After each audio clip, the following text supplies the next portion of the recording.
ada beberapa kesepakatan ya, beberapa permintaan ya, tuntutan para buruh yang beliau akan sampaikan pada May Day besok ya, insya Allah, dan tentunya akan memberikan kado terbaik untuk para pekerja dan buruh.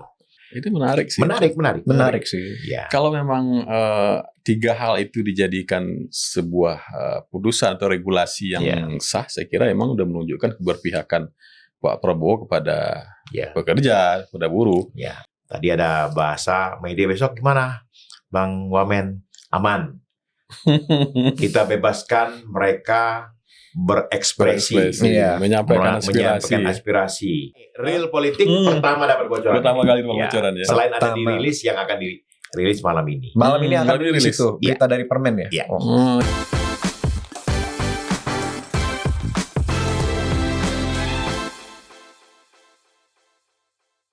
Ya, kembali lagi di Real Politik. Di sini kita berbicara tanpa topeng, menelanjangi fakta apa adanya. Dan di sini kita membaca Indonesia tidak hanya dari sisi idealnya, tapi juga dari realitasnya. Pada episode kali ini, kita akan membahas tentang seluk-beluk dunia kita dengan kerjaan, bro. Oh, harus itu. Harus. Apalagi kan besok bakal ada May Day. 1 Mei bakal ada May Day. 1 Mei, iya, ada May Day. Jauh-jauh dari situ. Kita pengen tahu nih nanti, apa saja aspirasi yang mungkin disampaikan oleh kawan-kawan dari Serikat Buruh, dan bagaimana posisi pemerintah saat ini dalam menyikapi aspirasi tersebut. Dan untuk itu telah hadir bersama kita seorang tokoh yang sama-sama kita hormati, yang sama-sama kita banggakan, Wakil Menteri Ketenagakerjaan Indonesia, Bapak Afriansyah Nur. Ya, makasih Pak Ferry. Makasih. Sudah hadir. Selamat sore Bang Benny dan Bang Bazar ya. Salam hormat. Salam hormat. Kami terhormat sekali Pak, Bapak bisa berkenan meluangkan waktu di sini. Iya. Ini Bapak Pak Ferry, ini panggilannya Pak Ferry ya Pak ya. Ferry, betul. Ini sudah jadi wamen yang kedua kalinya Pak ya. Betul. Lega kerja. Dengan dua pemimpin presiden yang berbeda. Ya. Kemarin zaman Pak Jokowi, sekarang dengan Pak Prabowo. Ya. Itu kalau kata orang Padang, seperti Pinang balik ke Tampuak, Siriah balik ke Gagang. Balik kampung. Jadi penonton Politik, beliau ini adalah asli Minangkabau, gelarnya itu Datuk Rajo Basa ya Pak. Iya, betul. Ini sekedar intermezzo nih bro, gue kan orang Padang. Iya. Ini kebiasaan orang Minangkabau itu, kalau ada pembentukan kabinet atau pergantian kabinet, itu selalu melototi nama satu persatu tuh. Buat nyari itu yang Padang. Nyari orang Padang. itu yang gue pertanyakan Bang. Kayak orang Padang ini dapat gelar dato itu dari mana biasanya tuh? Dari mana tuh biasanya Pak?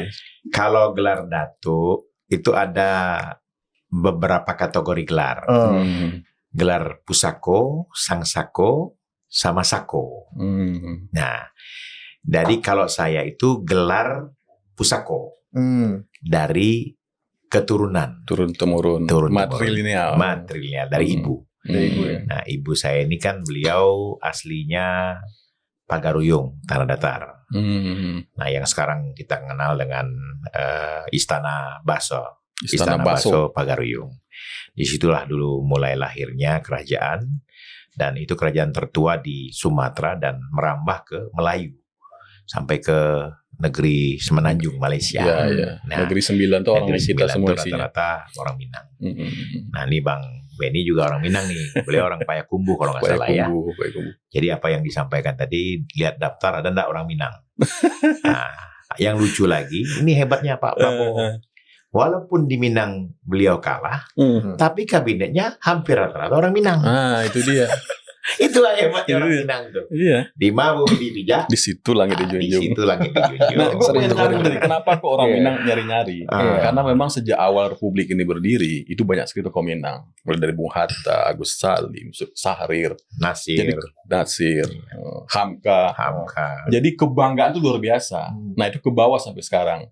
Jadi Pak Datuk Rajo Basa, Pak Wamen kita ini salah satu kebanggaan orang Minang untuk saat ini. Amin. Mantap.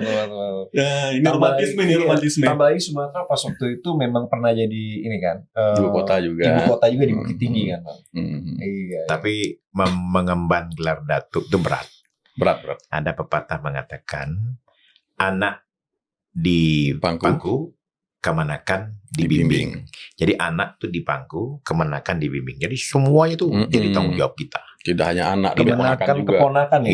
Iya, sampai ke bawah-bawahnya gitu. Nah, memang tidak gampang. Jadi hanya bukan hanya sekedar jago-jagoan, sok-sokan dapat gelar. Jadi memang harus diperhitungkan betul gelar itu, begitu. Oke lah, mungkin itu romantisme kita untuk kampung halaman. Kita masuk ke perbincangan inti aja nih. Sesama sumpah tenaga kerja ya. Iya. Jadi Pak Wamen, kita kan taping tanggal 30 April ya, besok 1 Mei. Betul. Itu May Day. Dan memang May Day itu bukan momen yang biasa-biasa aja kan. Memang di momen itulah aspirasi kawan-kawan dari pekerja, dari serikat buruh itu disampaikan pemerintah, ada harapan yang dititipi ke pemerintah, dan memang pemerintah juga tidak selalu dalam posisi enak kan dalam hal itu. Betul. Kan, karena pemerintah juga harus menyeimbangkan antara kepentingan buruh, kesejahteraan dan perlindungan dengan kepentingan investor atau pengusaha. Dan itu kan tidak mudah. Iya, memang itu kan real politik itu memang buat menjelaskan kondisinya. Jadi pemerintah itu nggak bisa misalnya berpihak ke satu sisi, yang lain bisa protes gitu kan. Jadi tidak mudah. Nah, yang kita lihat untuk May Day besok ini itu sangat berbeda dengan tahun-tahun sebelumnya, Pak Wamen. Kalau dulu kan lebih banyak diisi oleh demonstrasi di DPR dan di istana kan. Nah, sekarang ini konon kabarnya itu lebih kepada perayaan. Dan kabarnya Pak Prabowo juga akan hadir di tengah-tengah kawan-kawan buruh itu. Dan konon kabarnya lagi akan menyanyikan lagu internasional lagi. 2025 kan udah pernah beliau. Iya, pernah ya. Nah, berarti ini yang keduanya ini. Nah, ini kan sebuah treatment yang sangat berbeda dengan sebelum-sebelumnya, Pak. Nah, kita ingin tahu nih, apakah ini sebagai indikasi bahwa Pak Prabowo dan Pak Gibran itu agak bergeser sedikit ke arah ingin memberikan kesejahteraan dan perlindungan kepada buruh. Nah, apakah dengan situasi seperti ini bisa kita simpulkan begitu, Pak Wamen? Mungkin kita perlu penjelasan dengan situasi ini. Jadi memang saat kampanye ya, saya ingat betul waktu itu saya sebagai tim kampanye nasional, wakil ketua TKN, saya diberi tugas oleh beliau, dan pada saat itu saya sebagai wakil Menteri Tenaga Kerja tentunya juga diberi tugas berat untuk memenangkan Bapak Prabowo di suaranya di luar negeri. Nah, kemudian saya diminta beliau untuk bagaimana bisa mengambil suara-suara pekerja migran. Waktu itu KP2MI yang sekarang menjadi kementerian itu dulu namanya BNP2TKI. Di bawah kementerian kami dulu, ya kan. Nah, saya berangkat.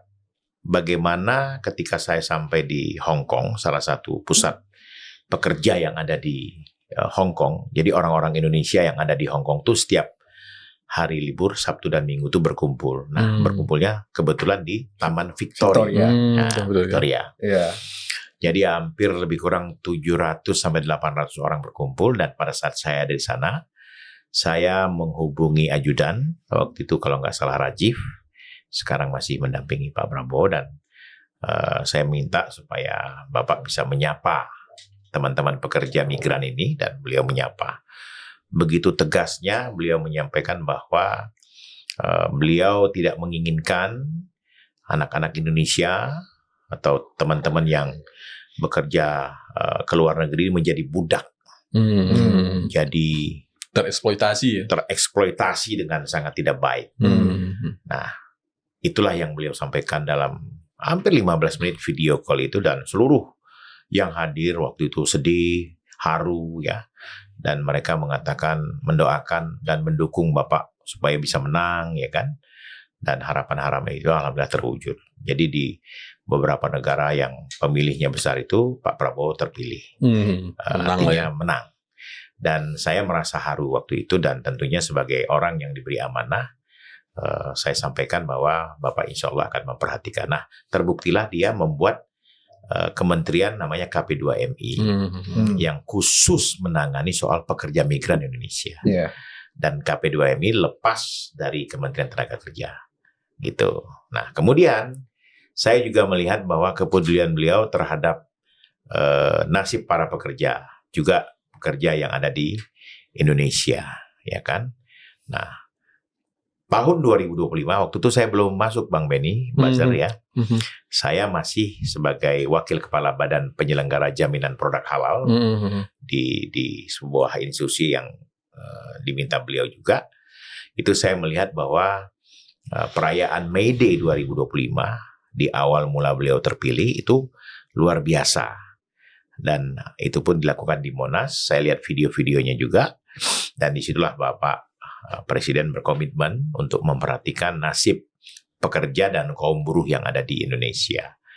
Nah, ada beberapa kesepakatan ya, beberapa permintaan ya, tuntutan para buruh yang beliau akan sampaikan pada May Day besok, ya insya Allah, dan tentunya akan memberikan kado terbaik untuk para pekerja dan buruh dengan tidak mengurangi konstelasi dan stabilitas antara pekerja dan pengusaha atau investor tadi.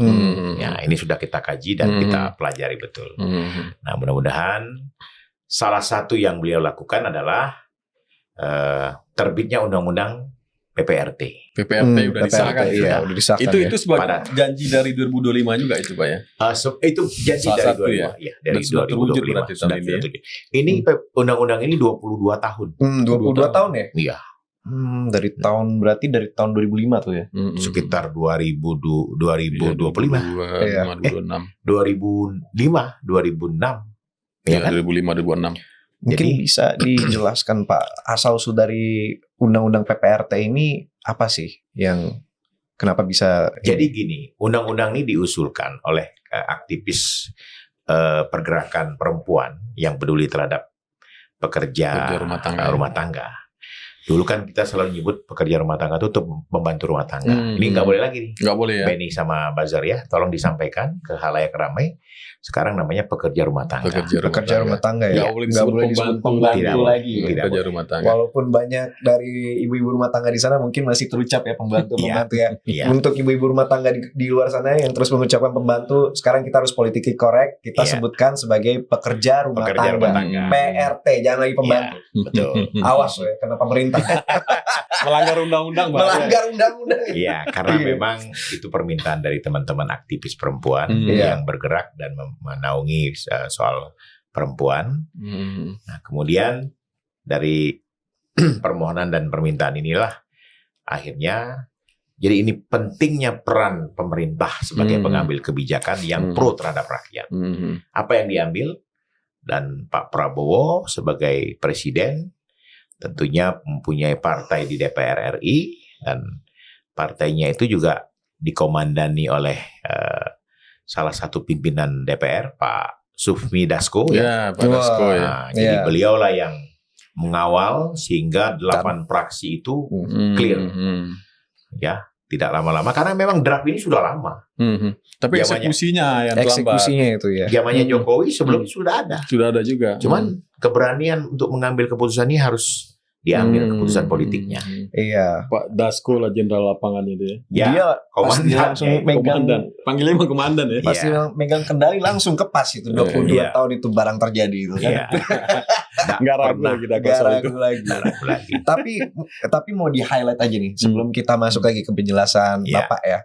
Mungkin banyak orang nih yang sebenarnya ini nggak paham bahwa pembuatan suatu undang-undang itu memang makan waktu yang sangat lama gitu. Tergantung. Iya. Buzzer. Gimana tuh Pak? Tergantung siapa yang memimpinnya. Tergantung siapa yang memimpinnya. tergantung koalisi kepentingan. juga. Koalisi juga. Kepentingan. Iya. Jadi memang harus berpihak. Kalau undang-undang itu betul-betul mendukung dan menguntungkan rakyat, ya harusnya pemerintah siap untuk itu. Selama Iya. ada political will, Nah. bisa.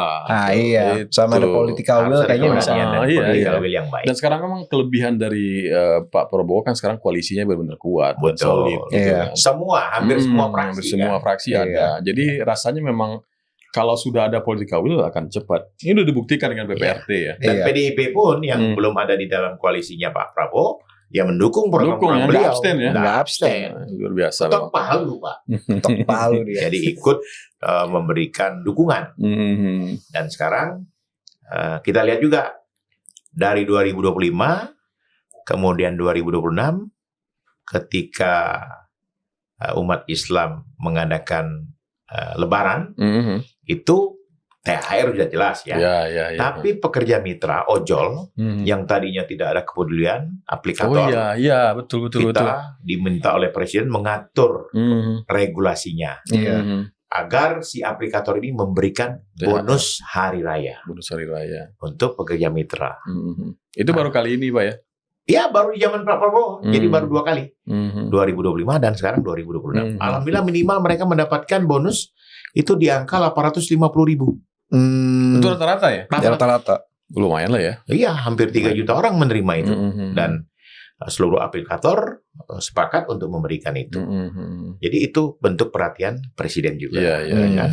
Itu sangat berdampak sih kalau itu. 3 juta, Pak. Memang sangat berdampak sih. Apalagi kan karena banyak mitra ojol ini udah membantu menggerakkan roda ekonomi. Iya, betul. Bantu pemerintah juga. Iya. Dan juga pemerintah juga memberikan jaminan sosial berupa jaminan untuk BPJS tenaga kerja, kemudian BPJS kesehatan kepada ojol tadi, kepada mitra ojol itu. Nah ini diwajibkan kepada aplikator untuk menyiapkan itu. Begitu. Dan di zaman Pak Prabowo juga untuk pekerja yang bukan penerima upah, pekerja informal, ya sepertinya contohnya, misalkan ya termasuk ojol tadi, kemudian tukang sayur, ya kan, pedagang sayur misalkan. Nah itu mereka itu diberikan kesempatan BPJS tenaga kerja bukan penerima upah, diberi diskon 50%. Dari 16.800 dibagi 2, 50%. Jadi mereka hanya punya hak untuk membayar 8.400. Itu informal, dengan fasilitas yang luar biasa. Informal itu. Itu pekerja informal yang memang sekarang ini 53% di Indonesia. Informal itu bazar itu yang serabutan. Iya, yang tidak menerima upah tetap. Begitu. Nah, ini bentuk perhatian beliau juga. Nah, inilah yang harus betul-betul kita simak dalam rangka May Day besok ya. Insya Allah tadi ada bahasa May Day besok gimana? Bang Wamen, aman. Kita bebaskan mereka berekspresi, menyampaikan aspirasi. Kayak bakal koploan juga kayak di situ ada IDX. Oh iya, banyak sekali. Ada kotak, ada macam-macam. Bukan demo tapi pesta ini. Iya, celebrate ya. Jadi intinya celebration. Mereka merayakan Hari Buruh dengan suka ceria ya. Dan tentunya pemerintah memberikan fasilitas itu, dibuatkan tempat sedemikian rupa di Monas ya. Dan insya Allah juga Presiden hadir dan tentunya lebih kurang 300.000 orang akan mengumpul di Monas. Jadi serikat pekerja dan serikat buruh mungkin membaur dengan masyarakat yang ingin menyaksikan Hari Buruh Internasional ini. Itu.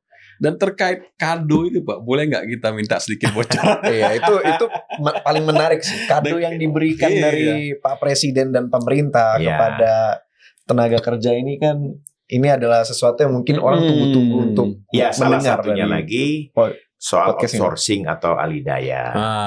Itu gimana Pak? Itu kan isu lama juga itu. Iya, insya Allah besok akan disampaikan oleh Bapak Presiden. Dan kami dari Kementerian Ketenagakerjaan sudah mengeluarkan permen. Udah regulasinya di permen Pak. Di permen. Lebih gampang. Iya. Jadi permen lah yang akan mengatur, dan tadi kita terakhir sudah diskusi dan permen ini insya Allah akan keluar. Itu kabar baik berarti. Hari ini sudah keluar Pak.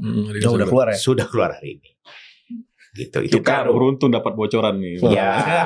Termasuk ini real politik pertama dapat bocoran. Pertama kali dapat bocoran ya. Selain ada dirilis yang akan dirilis malam ini. Malam ini akan dirilis itu berita dari permen ya. Jadi nanti tentang bagi hasil 10% 20% itu Pak ya. Nah, itu salah satu yang menyangkut aturan antara hubungan kerja B2B. B2B itu antara pengusaha yang mengambil pengusaha outsourcing.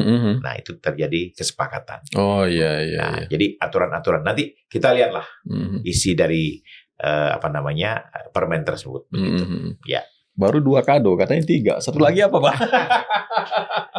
Ya, yang jelas kan ada permintaan penghapusan pajak ya terhadap pajak yang saya lupa itu pajak PTKP itu ya. PTKP. Gitu. Nah, itu lagi dicoba rajut juga oleh kementerian terkait ya, khususnya Kementerian tidak Keuangan. Pajak. Kalau sekarang kalau nggak salah 4.500.000 angkanya. Betul. Kawan-kawan dari Serikat Buruh itu minta sekitar 7.500.000 kalau nggak salah ya. Dinaikkan. Ya, jadi yang kena itu yang pajak, yang pendapatannya itu 7.500.000 baru dipotong pajak. Ya. Kalau yang di bawah tidak. Itu menarik sih. Menarik sih. Ya. Kalau memang 3 hal itu dijadikan sebuah putusan atau regulasi yang sah, saya kira emang udah menunjukkan keberpihakan Pak Prabowo kepada pekerja, kepada buruh. Ya. Ada lagi yang tidak disampaikan ke publik dan ini secara real nyata, rumah murah untuk pekerja dan buruh. Oh itu ada. Itu di bawah Kementerian Perumahan itu ya? Iya. Yang dikelola oleh Kementerian Perumahan. Yang di sana mereka bisa mengambil rumah dengan DP yang ringan dan bunga yang ringan. Wah, keren itu ya. Jadi tidak ribet lagi. Gitu. Menarik tuh program subsidi rumah ya. Subsidi rumah murah ya. Dan Presiden kan juga jelas mengatakan saya ingin rakyat saya punya rumah, ya kan. Walaupun mungkin rumah itu sederhana, tapi tidak lagi ngontrak, tidak lagi tinggal di pinggiran kali, tidak lagi hidup di tempat-tempat kumuh yang tidak baik, dan tidak layak. Dan ini menurut saya ini program lumayan penting nih bagi anak muda nih, karena anak muda kota ini tuh kesusahan untuk mencari tempat tinggal kan, ujung-ujungnya ngontrak atau enggak ngekos gitu. Ya. Nah karena nggak ada rumah yang tetap di mana mereka bisa hidup di situ, jadinya susah buat mereka mulai keluarga. Iya. Betul. Iya. Jadi artinya memang banyak dari janji-janji, katakanlah janji-janji politik Pak Prabowo itu akhirnya satu persatu itu diwujudkan, Pak ya. Iya. Kan orang banyak ngomong, kadang ngomong-ngomong aja, tapi ternyata diwujudkan.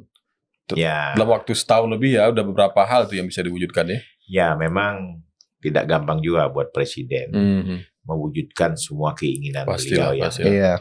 Banyak pihak-pihak yang tentunya bersentuhan juga. Cuman tentunya kami dari kabinet atau pembantu-pembantu beliau ya siap melaksanakan tugas-tugas yang diembankan kepada kami oleh Bapak Presiden. Nah, ini harus kita berikan support juga untuk beliau yang memberikan tugas kepada kami. Tapi berat memang tugas Pak Menteri dengan Pak Wamen ya.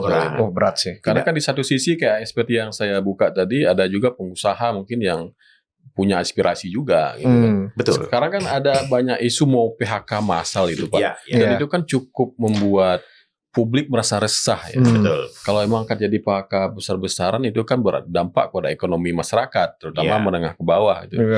Nah itu bagaimana sih sebetulnya Pak yang terjadi itu? Apakah benar seperti itu? Apakah kita harus khawatir atau justru memang tidak perlu khawatir karena sudah ada kebijakan pemerintah untuk antisipasi itu? Jadi kondisi perekonomian Indonesia juga dunia ya terhadap keadaan global ini memang berdampak kepada industri yang ada di Indonesia. Nah, salah satunya energi ya kan. Nah, tapi memang Presiden dengan tim ekonominya mampu untuk mengantisipasi agar gejolak global ini tidak berdampak parah terhadap Indonesia. Itu satu. Nah, terhadap dunia industri yang ada di Indonesia, itu kami di kementerian sudah menyiapkan formula untuk mengantisipasi PHK yang akan terjadi. Nah, PHK ini kita antisipasi dengan menciptakan pekerjaan baru untuk teman-teman yang ter-PHK. Kemudian juga kami memberikan pendidikan dari Kementerian Tenaga Kerja ya, namanya Tenaga Kerja Mandiri, TKM. Jadi mereka ahli usaha. Baik dia mau ahli usaha UMKM atau apapun yang sifatnya, kita berikan mereka keterampilan. Dan pemerintah berbasis skill itu ya? Skill. Dan pemerintah juga memberikan subsidi agar mereka bisa mengikuti pelatihan-pelatihan tadi. Tapi memang APindo, ya Asosiasi Pengusaha Indonesia sudah mengatakan juga bahwa 67% jumlah perusahaan di Indonesia ini tidak akan merekrut karyawan baru. Untuk tahun ini ya? Untuk tahun ini ya. Nah itu sudah disampaikan dan tentunya antisipasi kita terhadap anak-anak kita yang baru tamat, yang baru selesai kerja, itu bagaimana? Nah, kami di kementerian atas perintah Bapak Presiden lagi mempunyai program namanya program magang nasional. Itu udah berjalan. Itu menarik tuh. Mungkin bisa di-sharing lagi, Pak. Ya, Pak Bazar, perlu diketahui bahwa program ini diserahkan kepada Kementerian Tenaga Kerja. Kami diperintahkan Bapak Presiden merekrut sekitar 100.000 orang untuk tahap pertama dengan 3 batch ya. Nah, sekarang sudah mau berakhir di bulan Mei. Nah, insya Allah nanti di 2026 akan kita tambah kuotanya dari 150.000 orang. Nah, kita memberikan kesempatan kepada anak-anak yang baru tamat, yang baru lulus, ya fresh graduate ya, untuk kita berikan mereka semacam kesempatan magang. Nah, itu anak-anak yang lulusan sarjana mulai D1 sampai S1. Itu ponakan saya ikut tuh. Itu dapat juga. Dapat di Telkom. Dan satu lagi, apa yang dilakukan pemerintah, Presiden, mereka diberikan intensif selama 6 bulan, per bulannya sesuai dengan UMP. Iya. Sesuai dengan UMP. UMP. Sahih itu. Kalau Jakarta, UMP-nya hampir 5,8. Kalau Jawa Barat, 4, sekian. Jadi seperti itu. Dan mereka senang. Iya. Dan mereka mendapatkan pengalaman yang penting. Pengalaman. Kemudian dunia mereka kerja juga seperti dibimbing. apa gitu. Mereka juga, Benny, dibimbing oleh mentor-mentor yang ahli. Nah, ya kan di bank maupun di perusahaan-perusahaan yang lain ya. Jadi ini memang program yang sangat didukung oleh masyarakat. Gitu. Ini saya penasaran nih sama skema dari magang nasional ya. Ya.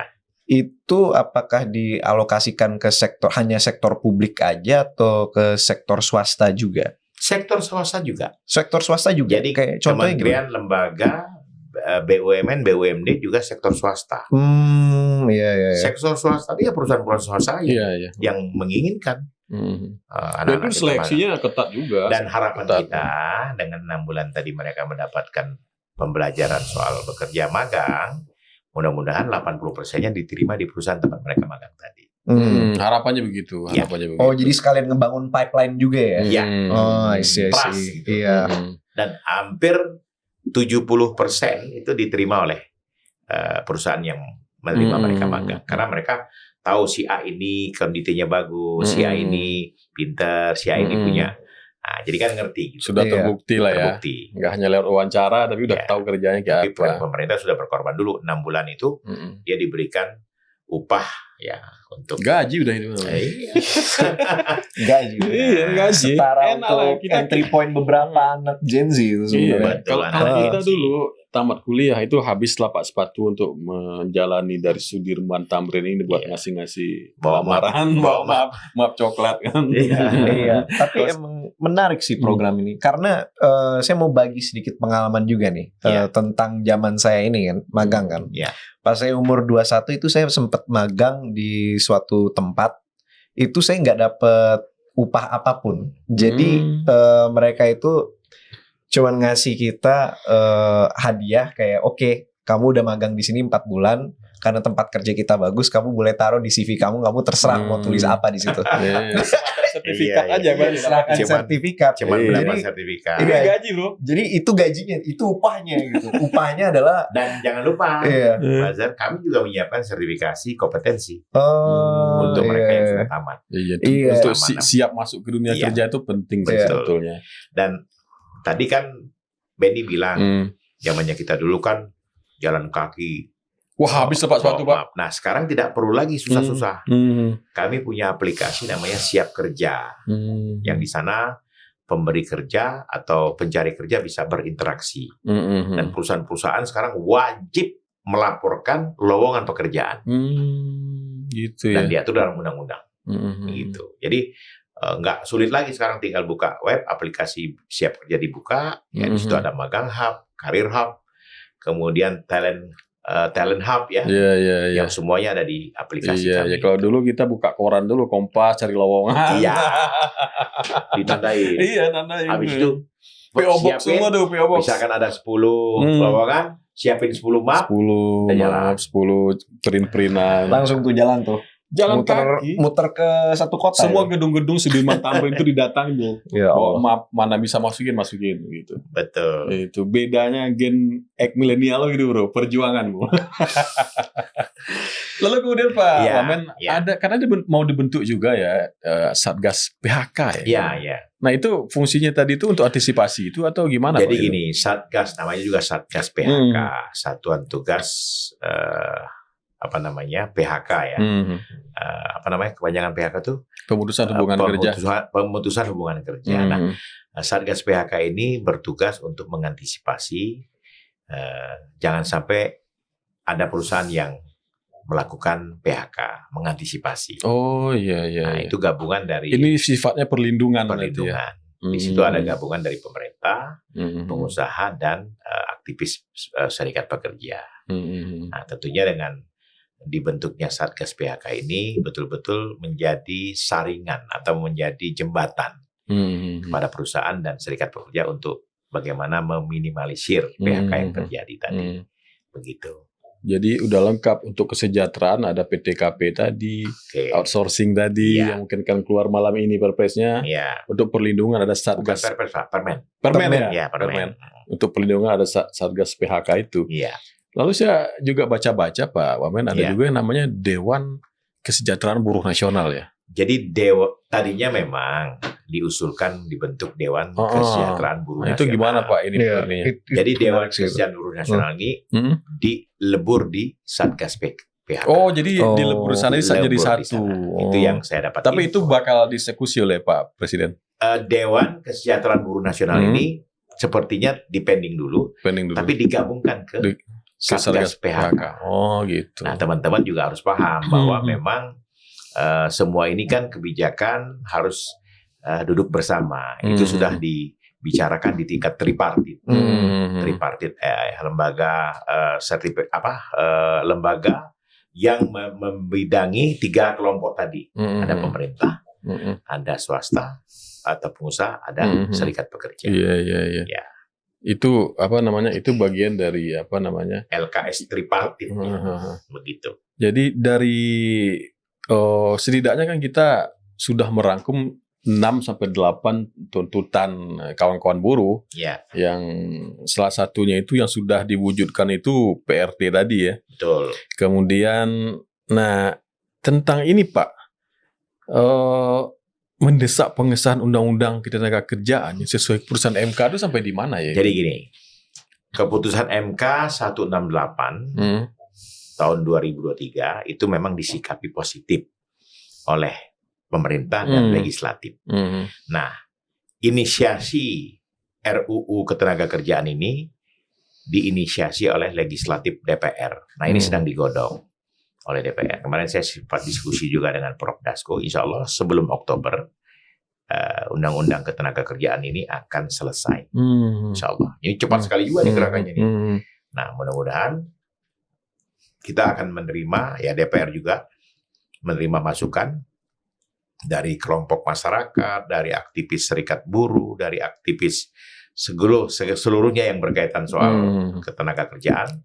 Dan inilah yang akan kita munculkan. Gitu. Jadi prinsipnya seperti itulah. Gitu. Jadi nggak heran kita kalau nggak jadi demonstrasi, jadinya perayaan aja, perayaan hari buruh. Karena ini kalau boleh saya bacain Pak izin Pak tentang 6 tuntutan dari kawan-kawan buruh itu. Yang pertama kan mendesak pengesahan undang-undang ketenagakerjaan. Dan itu lagi berproses dikomandan oleh Komandan Dasko juga. Betul. Kemudian menolak sistem outsourcing. Nah ini sudah akan keluar permennya. Jadi udah checklist nih. Kemudian menuntut perlindungan terhadap PHK. Nah ini juga udah berjalan nih ya, bikin Satgas PHK segala macamnya. Kemudian mendorong reformasi pajak yang berpihak pada buruh, termasuk PTKP. Nah itu juga udah Pak ya, dari bawah Pak ya. Kemudian mendesak undang-undang PPRT, udah disahkan malah ini. Kemudian sisa yang terakhir mendesak pengesahan RUU perampasan aset. Nah, itu. Ini menarik. Nah, ini mungkin akan menjadi pengaruh yang terakhir nanti ini. Ini mungkin kita akan ulik nih yang terakhir ini ya kan. Iya. Jadi seluruh tuntutan kan sah-sah saja ya. Tapi ada yang skala prioritas, ada yang menengah, ada yang menengah sedang ya, atau memang skala yang terakhir itu mungkin perlu disikapi apa tidak. Kalau untuk terakhir tadi undang-undang perampasan aset itu saya juga belum bisa mengatakan karena memang bukan bidang kami. Itu kaitannya dengan soal hukum ya. Dunia dan hukum. DPR saja itu. Ya, itu berkaitan dengan DPR lah. yang tentunya disikapi dengan bijak dan tentunya ya ke depan ini ya RUU perampasan aset pun mungkin bisa menjadi skala prioritas juga di pemerintahan Pak Prabowo. Cuman kan itu tadi ya ukurannya tuh yang ada prioritas, ada yang sedang, ada yang tidak gitu kan. Nah, mudah-mudahan lah kita ingin negara ini lebih baik lah, lebih baik, lebih sehat ya kan. Dan kita pernah melihat juga ya ini sedikit konteksnya lari dari ketenaga kerjaan, bagaimana aset-aset yang Pak Prabowo sudah sita melalui Kejaksaan Agung, HGU itu ya lahan-lahan itu melalui kepolisian, ya KPK, ya kan. Kemarin sekian puluh triliun dana diserahkan ke negara melalui Kejaksaan Agung ya, dan Satgas Satgas PKH ya kan. Kemudian ada lagi bentukan presiden juga yang intinya untuk memperbaiki dan kepedulian terhadap roda organisasi atau roda pemerintahan kita yang lebih baik gitu. Nah, ini memang saya melihat tugas presiden atau keinginan presiden ini yang luar biasa berat ya. Dan tentunya harus didukung oleh pembantu-pembantu yang baik, pembantu-pembantu yang seirama ya, bukan hanya sigap, seirama dengan pemikiran beliau. Sigap tapi nggak seirama bisa keluar barisan. Nah, ini harus dikoreksi juga ya. Artinya inilah yang harus dibenahi dan tentunya juga mudah-mudahan ke depan ya Bapak Presiden tentunya bisa mengkomandani kami ya di semua sektor lembaga kementerian begitu. Ini luar biasa. Begitu Bang Benny dan Bang Buzzer ya. Ya, siap. Jadi memang ketika ada peralihan isu dari demo menjadi perayaan itu Pak, itu dari kawan-kawan dari aktivis juga banyak menduga-duga Pak. Ya. Apakah mungkin ini elit-elit dari serikat buruh terkooptasi pemerintah dan mungkin ada tekanan kuat sehingga tidak ada demonstrasi lagi. Tapi ternyata terkonfirmasi pada kesempatan ini bahwa bukan itu. Yang terjadi adalah bahwa tuntutan dari kawan-kawan kaum buruh itu 5-nya sudah terpenuhi. Sehingga satu yang perampasan aset. Nah, ini perlu kita jelaskan ke bicara politik jadi supaya jangan menduga-duga bahwa ada kooptasi atau segala macamnya. Ternyata memang sudah progresifnya sudah bagus progresnya. Bukan Pak, ini bukan pengkondisian ini. itu istilah tepat, pengkondisian. Bukan pengkondisian ini. Ini tidak pengkondisian kalau saya lihat ya. Apa yang disampaikan Bang Benny dan Bang Buzzer tadi betul. Karena kebijakan-kebijakan yang diambil oleh pemerintah sejalan dengan kebijakan tuntutan yang diinginkan mereka. Buruh ya. Kan? Kalau seandainya mungkin presiden tidak mengikuti atau tidak sejalan dengan pemikiran ya tentu tidak akan ada perlawanan. Siapa yang bisa menahan demonstrasi di Republik ini? Dan ratusan ribu orang. Ya, hak untuk memberikan atau mendapatkan kebebasan berserikat, berkumpul, menyampaikan pendapat itu hak mereka. Tapi dengan kemampuan Pak Prabowo memerintahkan ya kembali lagi komandan Dasko untuk memimpin parlemen ya, tentunya ini luar biasa dan plus lah buat Bang Sukmi Dasko yang betul-betul luar biasa. Ini gak gampang Pak, mengatur 8 fraksi. Susah. Semua punya kepentingan masing-masing. Semua punya kepentingan. Ya alhamdulillah kepentingan yang memihak kepada rakyat itu betul-betul didukung oleh parlemen. Nah ini yang harus kita aplaus kepada teman-teman legislatif yang dikomandani oleh Prof. Sukmi Dasko. Ya ini luar biasa. Luar biasa memang komandan. Ini kawan saya ini cukup mengagumi sebetulnya. Oh gitu. Mengagumi Bang Dasko juga. Kalau ada alirannya saya seorang Daskois. So ada ajarannya. Ada Daskoisme. Bang Dasko. Ada juga Jokoisme. Jokoisme gitu kan. Prabowonomics sudah ada. Prabowonomics sudah ada. Ada skoisme. Tapi sebagai seorang legislator memang luar biasa sih. Ya, betul. Untuk mengkondisikan 8 partai politik punya tujuan masing-masing, masing-masing ingin berkuasa. Benar. Nah, nanti mungkin akan diuji lagi dekat-dekat pemilu nih. Ya, itu nggak Tetap solid apa enggak nih? itu nggak gampang. Dan kita Nggak lihat atur baru-baru koalisi ini sebesar ini. teman-teman pimpinan Pak Said Iqbal pun sudah bergabung ke Monas, Iya, kan? betul.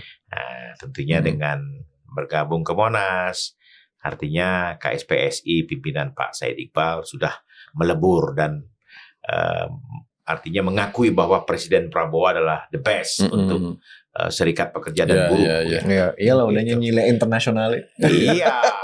Apa lagi liriknya? Lagu internasional. Apa lagi liriknya? Mantap Gitu. kali ini kita presiden satu. Tapi ini luar biasa sih. Aduh, luar biasa. Mana lagi?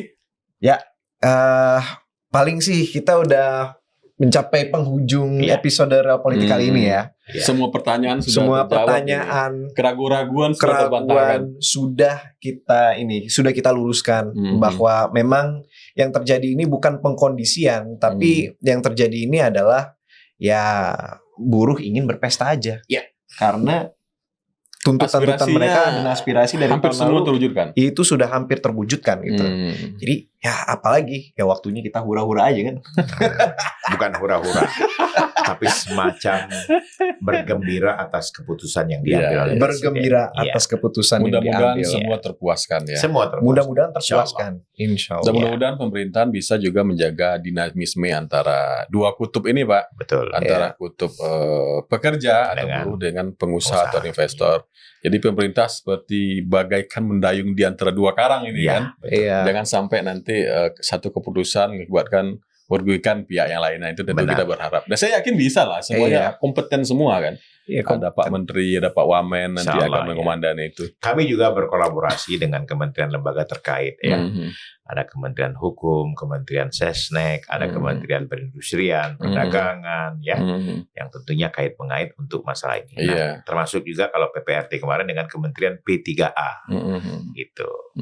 Itu keren sih. Iya. Kenapa gue bilang mendayung di antara dua karang, bro? Bayangkan kalau misalnya pemerintah ambil tindakan ekstrim, menaikkan gaji pekerja 2 kali lipat misalnya. PHK semua, nggak ada yang berani, nggak ada yang jalan lagi perusahaan. Bukan perusahaan aja yang PHK Pak, tapi perusahaannya pun tutup. Perusahaannya gulung tutup. tikar. Jadi Growth-nya memang hilang nih, udah nggak ada Iya. lagi growth nih. iya. Jadi memang Ya. posisi pemerintah tidak selalu enak sebetulnya. Memang penting sih buat orang-orang itu mempunyai gambaran bahwa pemerintah itu memang harus menjembatani banyak sekali nih tuntutan, permintaan, kepentingan gitu. Iya. Dan untuk semuanya happy-happy aja justru itu menjadi nilai plus bagi Iya. pemerintah bahwa ternyata semua pihak itu bisa disenangi. Iya. Iya. Begitu. Jadi pemerintah ini semacam mediator yang baik Iya, iya. untuk memediasi kedua belah pihak ini. Mungkin Oke. kalau closing statement nggak dari Pak Wamen Ya. untuk menenangkan publik yang mungkin selama ini masih resah dengan PHK atau dengan kondisi ketenagakerjaan kita pada hari ini, Pak. Mungkin ada pesan-pesan kepada Ya, penonton Real Langsung Politik. aja ke teman-teman kita yang lagi nonton, Pak. Ya, saya melihat bahwa pemerintahan Pak Prabowo ini tentunya pemerintahan yang berpihak kepada rakyat, khususnya rakyat kecil. Nah, oleh karena itu kita harus dukung terus dan kita bangun kekuatan untuk menjadi garda terdepan untuk kepentingan membela kepentingan rakyat dan membantu mewujudkan cita-cita presiden, ya, memberantas korupsi yang tentunya melibatkan banyak pihak, dan seluruh kekuatan juga harus memberikan dukungan terhadap kebijakan-kebijakan yang berpihak kepada rakyat. Itu harapan kita semua. Termasuk hari ini, besok akan dirayakan May Day, Hari Buruh Internasional, di Monas dipusatkan, dan insya Allah Presiden hadir untuk merayakan bersama buruh. Begitu. Ya. Keren. Ya. Keren. Mantap. Terima kasih, Pak. Ya. Wamen sudah datang ke Real Politik hari ini. Buzzer, ya. Iya, saya bang, Anak saya muda buzzer. ini, kan? Iya. Umur baru 27 ya kan. Iya. Harapan bangsa, Pak, ini. Ya, semoga jadi Insya Allah. politisi juga di Senayan ya. Ini didengar oleh komandan ini. Kalau penampilannya sudah oke Oh, ya. iya. Tinggal Bantu sedikit buka lah. suntikan dari komandan ini. Buka pintu. Terima kasih Iya. Pak Wawan Makasih sudah semua, datang ya. ke Real Politik. Pak Dato, Makasih, terima ya, kasih Pak makasih Dato. Bang Kita Benny udah ya, sukses ya. dapat banyak sekali klarifikasi, Iya, iya. kita udah banyak sekali ilmu yang kita dapat hari ini. Kita akan berjumpa di episode berikutnya of Real Politik. We'll see you guys later.